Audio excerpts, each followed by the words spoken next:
Hello viewers, welcome to my YouTube channel Rohit Singh chemistry classes.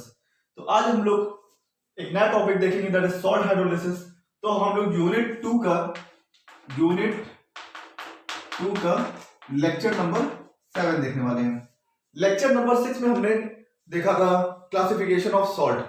तो वहां पे हमने देखा था कि सॉल्ट बेसिकली स्ट्रॉन्ग एसिड या स्ट्रॉन्ग बेस, वीक एसिड या स्ट्रॉन्ग बेस, स्ट्रॉन्ग एसिड या वीक बेस, या वीक एसिड वीक बेस से मिलकर बनते हैं।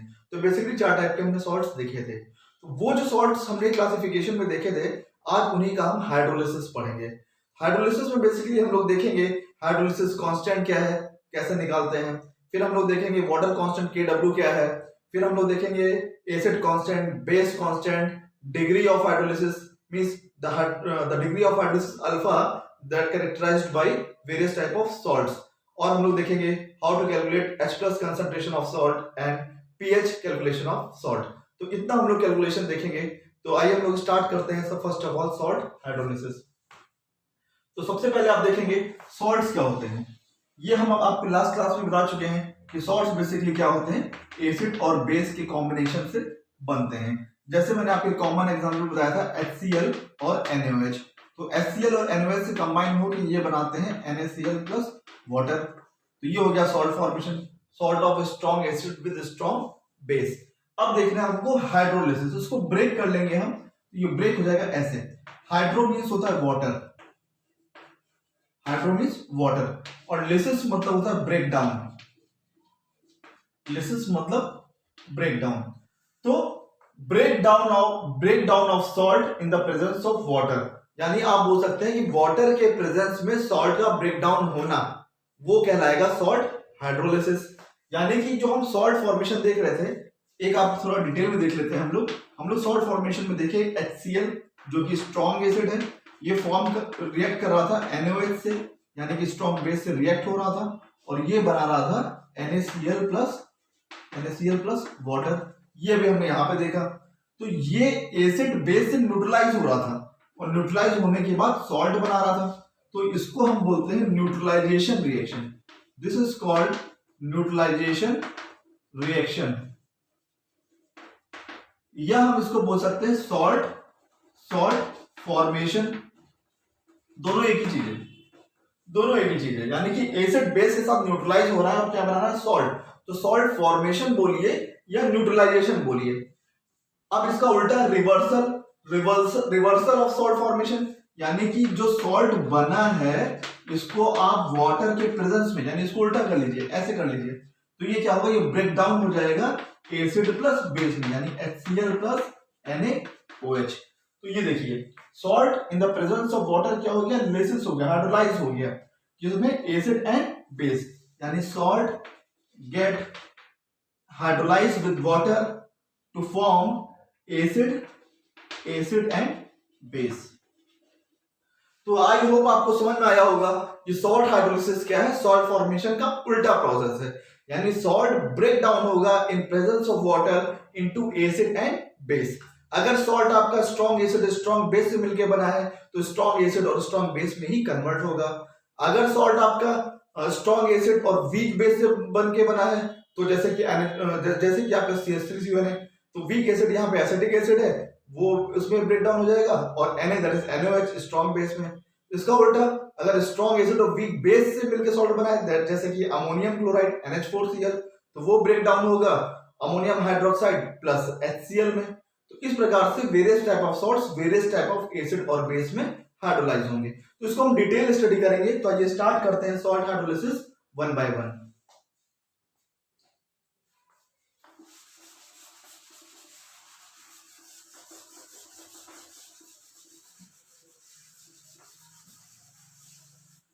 तो सबसे पहला जो सॉल्ट है ये है आपका NaCl। ये हाइड्रोलाइज हो रहा है वाटर सर, तो ये देगा NaOH प्लस HCl। तो ये सॉल्ट कैसा था, ये सॉल्ट था salt of SA plus SB, यानी कि strong acid and strong base. तो ये हाइड्रोलाइज होगा ऐसे Na प्लस Cl माइनस, और ये वाटर कैसे हाइड्रोलाइज होता है H प्लस OH माइनस। तो क्या होगा, प्लस जाएगा माइनस के साथ, विल फॉर्म NaOH और Cl जाएगा H के साथ, विल फॉर्म HCl, तो ये बन गया आपका HCl प्लस NaOH। अब ये चूंकि आपका सॉल्ट है, स्ट्रॉन्ग टाइप का है, तो ये भी आपका जो डिसोसिएशन होगा ये पूरा 100% NaOH और HCl में होगा। तो यहाँ पे कोई रिवर्सिबल रिएक्शन नहीं है, क्योंकि सॉल्ट ये कैसा है, स्ट्रॉन्ग टाइप का है, तो ये 100% आयोनाइज हो जाएगा strong acid and strong base में। तो यहाँ पे हम सॉल्ट हाइड्रोलिसिस की बहुत डिटेल स्टडी नहीं कर पाते हैं। अब हम आगे आते हैं दूसरे टाइप के सॉल्ट पे, जहां पे हम स्टडी कर पाएंगे, जहां पे एक कंपोनेंट कम से कम क्या होगा, वीक होगा। तो यहाँ पे हम लोग डिटेल स्टडी करेंगे दूसरे टाइप के सॉल्ट्स में। तो यानी कि अब दूसरा जो सॉल्ट हम लोग लेने वाले हैं यह है आपका अमोनियम क्लोराइड। अमोनियम क्लोराइड कैसा सॉल्ट है, यह है salt of strong acid plus weak base. अब यहां पे एक कंपोनेंट क्या है, वीक है, तो ये हाइड्रोलाइज होगा in the presence of water and it will break down into, यहां पे अब रिवर्सिबल रिएक्शन होगा and it will form NH4OH plus HCl। तो यहां जो ये आपका एसिड बना, ये तो स्ट्रॉन्ग एसिड है, लेकिन जो बेस है ये कैसा है, ये वीक बेस है। तो यहां पे इक्विलिब्रियम एस्टेब्लिश होगा, क्योंकि ये 100% आयोनाइज नहीं हो पाएगा। यहाँ पे एक कंपोनेंट क्या है, वीक है। तो मैंने प्रीवियस क्लास में आपको लॉ ऑफ मास एक्शन पढ़ाया था, तो उसके अकॉर्डिंग यहां पर आयनाइजेशन कांस्टेंट का वैल्यू होगा, हमने देखा था कि the concentration of product, the product of concentration of product upon the product of concentration of reactant. तो डायरेक्टली लिख रहे हैं, ये हो जाएगा NH4OH into concentration of HCl। अच्छा, एक चीज हम थोड़ा सा और आपको बताना चाहेंगे कि यहाँ पे जो बेसिकली ये तो मॉलिक्यूलर फॉर्म है, this one is a molecular form. इसको अगर हम आयनिक फॉर्म में लिखेंगे तो कैसे लिखेंगे, तो सॉल्ट बेसिकली क्या होता है, आयनाइज होता है NH4 प्लस Cl माइनस में। वाटर वीक होता है, ये आयनाइज होगा नहीं, ये वीक बेस है, ये आयनाइज होगा नहीं, और ये आयनाइज होगा H प्लस और Cl माइनस में। ऐसा इसलिए होता है कि जो स्ट्रॉन्ग कंपोनेंट है, सॉल्ट तो हमेशा स्ट्रॉन्ग होता है, लेकिन ये जो बेस है ये वीक है, लेकिन एसिड स्ट्रॉन्ग है। तो आप देखिए यहां से कॉमन आयन कट जाएगा, Cl माइनस और Cl माइनस क्या हो जाएगा, कैंसिल आउट हो जाएगा। तो जो आयनिक फॉर्म ऑफ रिएक्शन होगी वो हो जाएगा NH4 plus plus water will form NH4OH plus H plus. इस फॉर्म में, आयनिक फॉर्म में भी ये इक्वेशन लिखी जाती है। तो ये फॉर्म कैसा होगा, ये होगा आयनिक फॉर्म, आयनिक फॉर्म। अब ये इक्विलिब्रियम यहां पे एस्टैब्लिश है, तो यहां से हम कांस्टेंट की वैल्यू लिखेंगे, K की वैल्यू, तो ये आएगी concentration of NH4OH into concentration of H plus upon concentration of NH4 plus into concentration of water. Concentration of water generally 1 होता है, या ये इससे जाके मल्टीप्लाई होगा, तो दिस विल फॉर्म KH, यानी कि हाइड्रोलिसिस कांस्टेंट। तो ये हो जाएगा आपका concentration of NH4OH into concentration of H plus into concentration of ammonia. इसको मान लेते हैं हम इक्वेशन नंबर 1।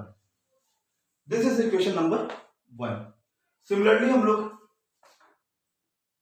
KW लिखेंगे, तो बेसिकली वाटर का जो हाइड्रोलिसिस होता है, वाटर हाइड्रोलाइज होगा, बी कंपोनेंट ये भी है, यह हाइड्रोलाइज होगा H plus plus OH minus. तो यहाँ पे भी K हम बिल्कुल वैसे लिखेंगे, K is equal to concentration of H plus into concentration of OH minus upon concentration of water. और यहाँ पे भी जब K से वाटर से कंसंट्रेशन से मल्टीप्लाई होगा, तो this will form K into concentration of water is equal to concentration of H plus into concentration of OH minus, और इस K into concentration of H2 that is KW, hydrolysis constant of water, and that is equal to concentration of H plus into concentration of OH minus। ये हो गया equation number 2। This is equation number 2। अब देखिए यहाँ पे strong acid तो cancel out हो गया था, तो उसका तो रिवर्सिबल रिएक्शन नहीं होगा, लेकिन जो वीक बेस है ये भी रिवर्सिबल होगा। तो यहां से हम K भी निकाल पाएंगे, यानी कि जो बेस है आपका NH4OH ये भी हाइड्रोलाइज होगा in the form of ammonium ion plus OH minus.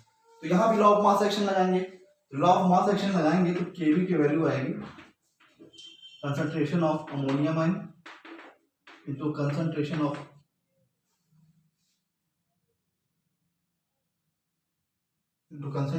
OH minus upon concentration of NH4OH. This is equation number 3. Now from equation 1, 2 and 3. From equation 1, 2 and 3, establish the relation between KH, KW and KB. तो ये equation आ जाएगा KH is equal to KW upon KB. आप इसको solve करके देख लीजिए, ये इक्वेशन आ जाएगा. तो हमें क्या करना है, हम KW और KB की वैल्यू रखते हैं और उसको देखते हैं कि क्या ये KH के बराबर आ रही है कि नहीं आ रही है. तो इसको वैल्यू रख लेते हैं KW की. KW की वैल्यू क्या है, concentration of H plus into OH minus, that is concentration of H plus into concentration of OH minus. ये KW हो गया. अब KB की वैल्यू रखिए ये, तो concentration of ammonium ion into concentration of OH minus, और ये जो पार्ट है ये ऊपर चला जाएगा, ये हो जाएगा concentration of NH4OH, this one. अब देखिए कुछ कॉमन आ रहा है तो कट सकता है, तो ये हाइड्रोक्साइड आयन और ये हाइड्रोक्साइड आयन कैंसिल आउट हो जाएगा. तो जो कैंसिल आउट हो गया उसको हम ड्रॉप कर दे रहे हैं, ये पार्ट और ये पार्ट रब हो गया. तो अब देखिए concentration into H plus into NH4OH upon ammonium ion, और यहाँ पे देखिए concentration of H plus ammonium hydroxide upon ammonium ion, यानी कि ये वैल्यू हो गई KH. ये किसके बराबर आ गया, KH का. इसका मतलब ये जो रिलेशन है KH equal to KW upon KB, ये क्या है आपका प्रूफ हो गया. यानी हाइड्रोलिसिस कांस्टेंट क्या होता है, water constant upon base constant. अगर वीक बेस है तो KB होगा. हम लोग जब ऐसे देखेंगे वीक एसिड और स्ट्रॉन्ग बेस के केस में, तो वहां पर relation KH equal to KW upon KA आ जाएगा, यानी कि जो भी कंपोनेंट वीक है वो वाटर के कांस्टेंट से डिवाइड हो जाएगा. तो ये रिलेशन था KH, KW एंड KB के बीच में. अब हमको जो देखना है नेक्स्ट, वो देखना है degree of hydrolysis alpha, concentration of H plus and concentration of pH value. ये सारे कंपोनेंट हमको कवर करना है. तो आइए स्टार्ट करते हैं हम लोग डिग्री ऑफ हाइड्रोलिसिस.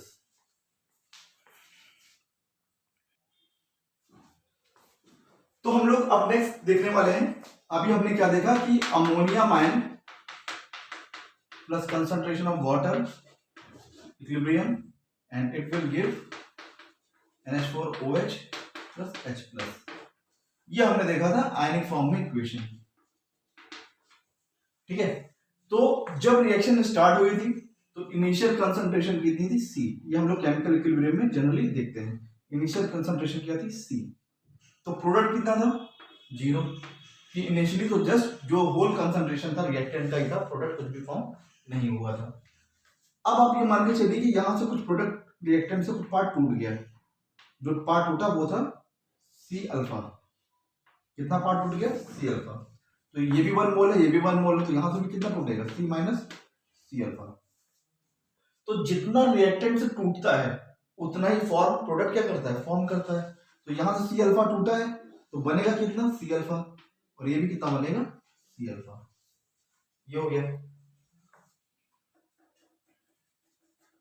तो यहां से आप देख रहे हैं, यहां से अगर हम KH की इक्वेशन लिखें जो हमने वहां पे लिखी थी, तो क्या हो जाएगा, concentration of this into concentration of this upon concentration of this, यानी कि concentration of NH4OH into concentration of H plus upon concentration of ammonium ion. और ये वाटर तो आपका कांस्टेंट हो गया था, दैट इज 1, तो चला गया. और यहाँ पे वैल्यू पुट करिए, NH4OH का कंसंट्रेशन कितना है, C अल्फा, यानी कि C alpha. H plus concentration कितना है, C alpha, that is also C alpha. और इसकी कंसंट्रेशन कितना है, C माइनस C अल्फा, तो यहां से आप देखिए C alpha into C alpha, ये कितना हो गया, C square alpha square upon, यहां से C कॉमन ले लीजिए, C कॉमन ले लिया तो ये हुआ 1 माइनस अल्फा, 1 माइनस अल्फा। तो क्या होगा, सी से सी कट जाएगा and this will become C alpha square 1 minus alpha. ये क्या हो गया, ये हो गई KH की वैल्यू, ये हो गई KH की वैल्यू। तो यहां से अब क्या निकालेंगे, हम अल्फा निकालेंगे। तो क्या हो जाएगा अल्फा, हाँ अब आप देखिए कि यहाँ पे कंडीशन अगर है कि जो डिग्री ऑफ डिसोसिएशन अल्फा है ये 1 से बहुत कम है, सपोज करिए 50% है, 60% तो 0.5 0.6 ऐसा होगा। तो कंडीशन अगर हम देखते हैं, कंडीशन अगर ऐसी है कि अगर alpha is very very less than 1, तो ये अल्फा टर्म क्या हो जाएगा, ये नेग्लिजिबल हो जाएगा। तो ये इक्वेशन बन जाएगी KH equal to C alpha square, C alpha square, this one. देखिए कोई भी वैल्यू अगर छोटी होती है तो उसका एडिशन और सब्सट्रैक्शन में कोई फर्क नहीं पड़ता है। सपोज करिए कि अगर कोई वैल्यू 1 के कंपैरिजन में क्या है 0.1 है, तो 1 में अगर आप 0.1 प्लस करें या माइनस करें तो कोई फर्क नहीं पड़ेगा। आप 1 में 0.1 प्लस कर दीजिए, ये 1.1 हो जाएगा, माइनस कर देंगे तो उस हिसाब से 0.9 हो जाएगा, 0.9 हो जाएगा। लेकिन मल्टीप्लीकेशन और डिवीजन में बहुत फर्क पड़ता है। 0.1 को अगर 1 से करेंगे तो कितना हो जाएगा, हो जाएगा 0.1, ठीक है। तो इसमें बहुत फर्क पड़ जाता है। तो अल्फा की वैल्यू अगर छोटी है तो एडिशन और सब्सट्रैक्शन में फर्क पड़ेगा, लेकिन कभी भी मल्टीप्लिकेशन और डिवीजन मतलब इस पे फर्क नहीं पड़ेगा अल्फा, क्योंकि ये बहुत छोटा है। तो एडिशन और सब्सट्रैक्शन में कोई फर्क नहीं पड़ता है, लेकिन मल्टीप्लिकेशन और डिवीजन में फर्क पड़ेगा। वहां पे अल्फा नेग्लिजिबल हो गया। तो यहां से अल्फा स्क्वायर की वैल्यू कितनी आएगी, that is KH upon C, KH upon C। और यहां से अल्फा आप निकालेंगे तो under root KH upon C। बस अब KH की वैल्यू पुट कर देंगे तो ये तो एक फॉर्म ये हो गया डिग्री ऑफ डिसोसिएशन का। यानी अगर हाइड्रोलिसिस कांस्टेंट दे रखा है तो आप ये जो मोल कंसंट्रेशन है इससे आप डिवाइड करेंगे तो अल्फा की वैल्यू आ जाएगी। लेकिन अगर in the form of Kb दे रखा है तो क्या करेंगे, तो ये हो जाएगा अंडर रूट KH बराबर क्या होता है KW अपॉन KB, और ये क्या होगा C। This is also degree of hydrolysis. तो ये भी एक इक्वेशन है और ये भी इक्वेशन है, दोनों ही आपका क्या है degree of hydrolysis, degree of hydrolysis. अब हम लोग को एक लास्ट टर्म में पहुंचते हैं। अगर हमको इस इक्वेशन का H प्लस कंसंट्रेशन निकालना है या हमको pH वैल्यू फाइंड आउट करना है तो कैसे करेंगे।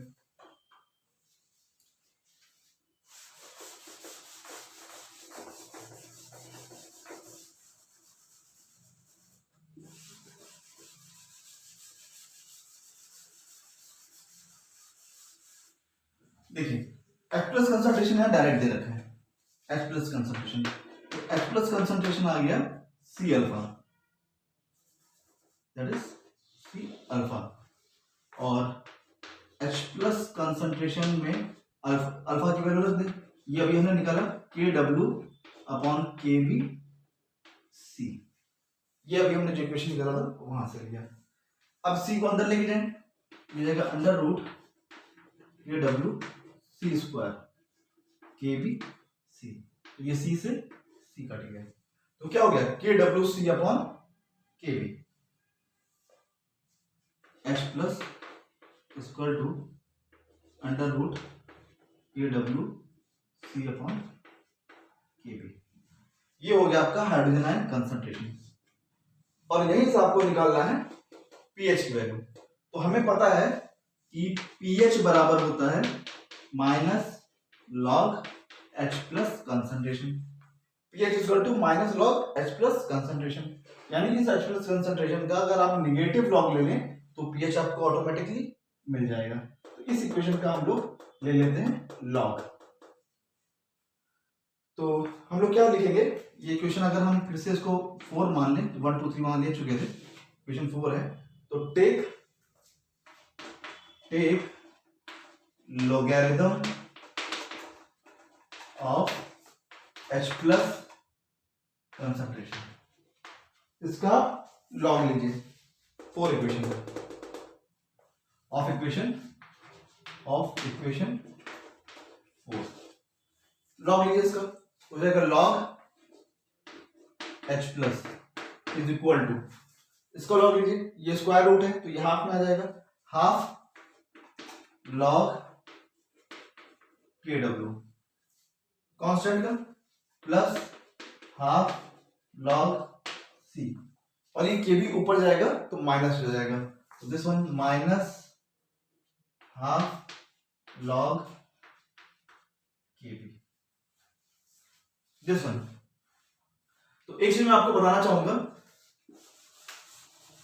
जैसे आपका पीएच होता है माइनस लॉग एच प्लस, वैसे ही पीओएच होता है माइनस लॉग ओएच माइनस, वैसे ही पीके होता है माइनस लॉग के, और पीकेबी होता है पीकेबी माइनस लॉग केबी, और वैसे ही पीकेडब्ल्यू होता है माइनस लॉग केडब्ल्यू। तो ये सारे मिलते जुलते इक्वेशन है। तो यहां से अगर आप देखें माइनस लॉग के बी, यानी कि this one minus log K B, तो माइनस लॉग के बी बन जाएगा पी के बी, तो हम लिखेंगे log H plus equal to half log K W plus half log C, और ये माइनस लॉग के बी बन गया plus half P K B. अब क्या करना है, इसको पीएच बनाने के लिए नेगेटिव लॉग लेना है, तो हम लिखेंगे take negative sign on both side. तो नेगेटिव ले लीजिए, तो सारे को नेगेटिव से मल्टीप्लाई कर दीजिए, जाएगा minus log H plus is equal to minus half log K W plus ये भी माइनस जाएगा माइनस हाफ लॉग सी, और ये प्लस ये भी माइनस हो जाएगा minus half P K B, this one. तो माइनस लॉग एच प्लस क्या बन जाएगा, this minus log H plus this will form pH, pH हो गया, माइनस लॉग के डब्ल्यू क्या बन जाएगा पी के डब्ल्यू, यानी हाफ पी के डब्ल्यू, फिर ये आपका minus half P K B, और ये हो गया माइनस हाफ लॉग सी। पी के डब्ल्यू की वैल्यू 14 होती है, यहां वैल्यू पुट कर दें, पीएच इक्वल टू हाफ, और पी के डब्ल्यू की वैल्यू कितनी होती है 14, क्योंकि जो आपका पीएच स्केल है वो लगभग 14 का होता है, तो ये हो गया 2 और ये हो जाएगा 7 minus half P K b minus half log C. तो पीएच की वैल्यू हो जाएगी pH equal to 7 minus half P K b minus half log C, this is pH value. और ध्यान से देखिएगा, जो पीएच की वैल्यू होती है, यानी जब आपका ये क्या होगा स्ट्रॉन्ग एसिड और वीक बेस से सॉल्ट मिलकर बना होगा, यानी अमोनियम क्लोराइड, तो जो पीएच की वैल्यू है, अब यहाँ पे पीकेबी की कुछ वैल्यू होगी, वो भी 7 से माइनस होगी, लॉग सी है ये भी 7 से माइनस होगा, यानी दोनों टर्म 7 से माइनस होगा, यानी कि जिसका पीएच है वो 7 से क्या होगा कम होगा, ऑलवेज लेस देन 7। और वैसे भी देखिए जब स्ट्रॉन्ग एसिड है और वीक बेस है तो पीएच हमेशा एसिडिक रेंज में होगा, यानी यहाँ पे जो पीएच की वैल्यू है pH will always less than 7, this one, यानी 7 से कुछ ना कुछ टर्म माइनस होगा, तो 6 हो सकता है, 5 हो सकता है, 4 हो सकता है, 3 हो सकता है, 2 कुछ भी हो सकता है, लेकिन 7 से ऊपर नहीं होगा। या ये आपका हो गया पीएच किसका, salt of strong acid and weak base. तो अब दूसरा इन्फ्लुएंस निकालें, अगर सॉल्ट आपका उल्टा हो जाए, यानी कि अब हो जाए weak acid and strong base, यानी कि इसका CH3CONA, इसकी हाइड्रोलिसिस करेंगे, तो यहाँ वीक एसिड है लेकिन बेस स्ट्रॉन्ग है, तो इस केस में जो पीएच की इक्वेशन आएगी ये सब क्या हो जाएगा, ये प्लस हो जाएगा, यानी ये भी प्लस होगा और ये भी प्लस होगा, तो उस केस में जो पीएच की वैल्यू है वो ऑलवेज ग्रेटर देन 7 होगी। और वैसे भी देखिए जब आप स्ट्रॉन्ग बेस होगा, अल्कलाइन कंडीशन होती है, तो पीएच क्या होता है 7 से ऊपर होता है। तो मैं आपको दूसरा वाला जो केस है स्ट्रॉन्ग वीक एसिड और स्ट्रॉन्ग बेस, उसका डेरिवेशन नहीं कराऊंगा, वो ऑलमोस्ट ऐसा ही है। तो अगर आपको ये डेरिवेशन समझ में आ गया है स्ट्रॉन्ग एसिड और वीक बेस का केस, तो आप उल्टा इसका वीक एसिड और स्ट्रॉन्ग बेस का केस भी कर लेंगे। तो यहाँ जस्ट मुझे आपको डेरिवेशन सिखाना एक मकसद था कि आपको ये समझ में आ जाए कि कैसे कैलकुलेट करते हैं degree of hydrolysis, KH value, hydrolysis constant of salt plus H plus concentration या पीएच वैल्यू। तो ये कैसे सॉल्ट डिग्री ऑफ हाइड्रोलिसिस या सॉल्ट में कैसे कैलकुलेट करते हैं, जस्ट आपको यही सिखाना था। तो दूसरा वाला पार्ट मैं नहीं लेके चलूंगा, अदरवाइज लेक्चर बहुत लंबा हो जाएगा। तो अगर ये आपको समझ में आया है तो बहुत अच्छी बात है। अगर आप दूसरा वाला पार्ट नहीं कर पाते हैं तो कमेंट सेक्शन में लिख के दीजिएगा, मैं आपको वो भी सॉल्व कराने का ट्राई करूंगा। तो ये था आपका सॉल्ट हाइड्रोलिसिस। अगर समझ में आया है तो चैनल को सब्सक्राइब कर दीजिए, लाइक कर दीजिए और बेल आइकन प्रेस कर दीजिए, जैसे ही आपको मेरे वीडियो का नोटिफिकेशन तुरंत मिल सके। Thanks for watching my YouTube channel.